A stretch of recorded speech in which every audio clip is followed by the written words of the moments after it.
बाबा सुनाता हे भोले बाबा हम चिलम चढ़ाइबे एगो काम कर दहो दिल तोरे बाली दो गली के बाबा हो दिल तोरे बाली दो गली के जियल हराम कर दहो धोखा देवे बाली दो गली के जियल हराम कर दहो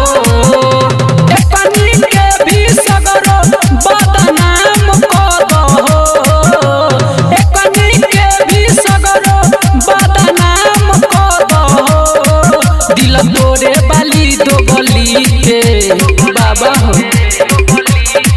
धोखा देवे बाली दो गली के जियल हराम कर दहो दिल तोरे बाली दो गली के जियल हराम कर दहो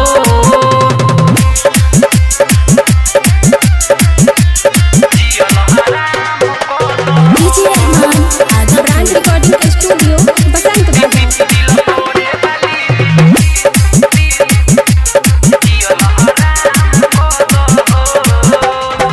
खेलाबार सब लइका के साथे तब हुन दोष पड़े एकरा माथे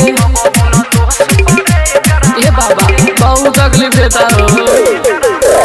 करे खेलाबार सब लइका के साथे तब हुन दोष पड़े एकरा माथे हम त कहिले एकनी के कमावा तमाम कर दहो हम त कहिले एकनी के कमावा तमाम कर दहो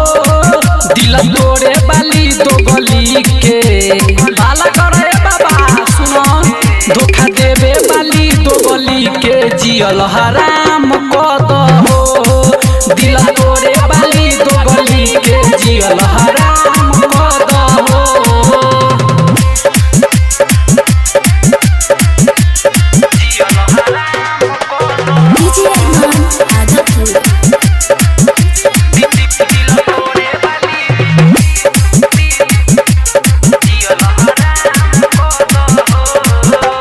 एगो दूगो नाही रखेली सदर जन रोजे रोजे ए बाबा चेंज करे भर जन ए बाबा सॉफ्टवेयर लेखा अपडेट करेली सर सुनी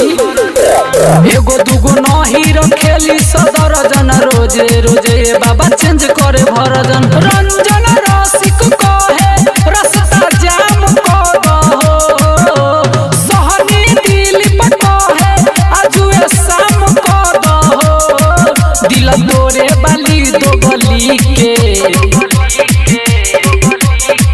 दिल तोरे बाली दो गली के जियल हराम कर दहो धोखा देवे बाली दो गली के जियल हराम कर दहो